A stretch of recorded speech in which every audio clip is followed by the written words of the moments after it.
Hi everyone, welcome to this channel. If you're here for the first time, my name is Shin. I've been modeling and appearing in commercials for over 10 years now.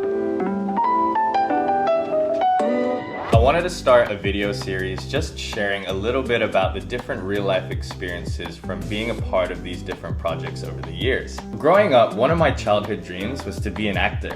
It was that, or a footballer, or a minibus driver. I don't know if it was just me, but they were the coolest people in the world. The way that they would respond to "Yeah, guy."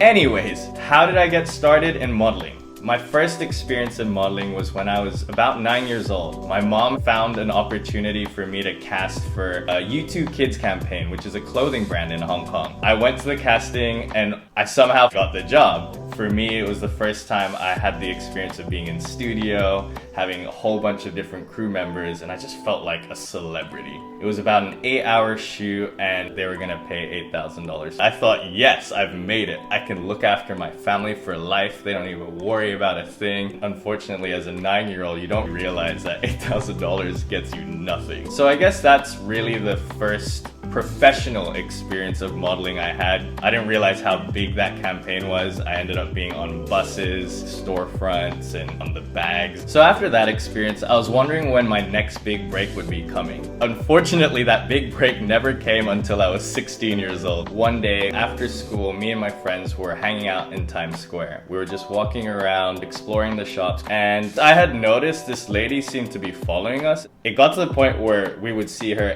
everywhere we went. So I went over, I was just like, hey, how can I help you? And she's like, oh, I'm really sorry. I actually work for a casting agency and I noticed that you have a very unique look. And I'm like, what?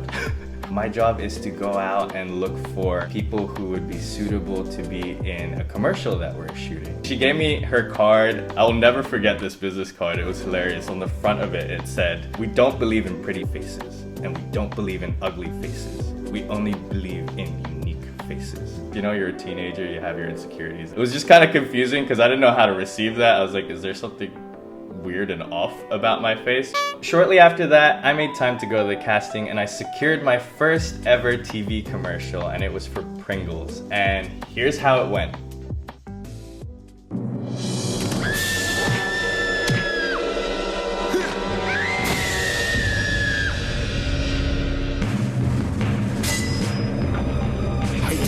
最唔得閒嘅時候，最奇妙嘅事就係一手食到 Pringles。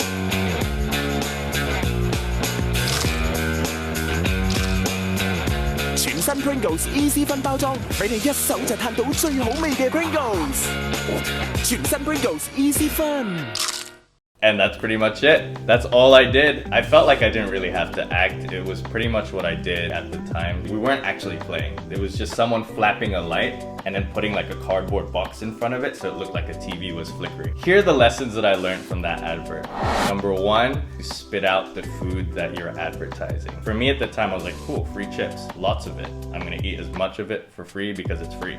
But by the time you're on your 10th shot and you're eating as much as you could have, you start feeling sick. So don't eat the food that you're selling because you're gonna have a lunchtime, you're gonna have a dinner time if you're on a good set, hopefully. Lesson 2, when you have your set stocked up with food and drinks for all your casting crew to enjoy throughout the day, everyone's a little happier. There's no hanger problems happening. Over the years, I started to realize the difference between a production company that has their casting crew in mind versus ones that kind of have cheaped out on that area. When your actors are happy and your crew are happy, then it really makes a difference to the energy and the spirit of the set. So that was something that was valuable for me now as a videographer, which is my main job. So I keep that in mind when I'm working with bigger teams. So yeah, there you have it. That's how I got started. I honestly was expecting that time to be a one-off opportunity. Never did I imagine that I'd get to do this consistently over the next 10 years. And it really led me to the question of, what is something that you're doing today that you thought was gonna be a one-off opportunity? I'd love to know your thoughts in the comments. If you've watched up until this point so far, thank you for watching. I'm really grateful that you're here. Please, if you haven't done already, like and subscribe and share this video with your friends. and I will see you in the next video.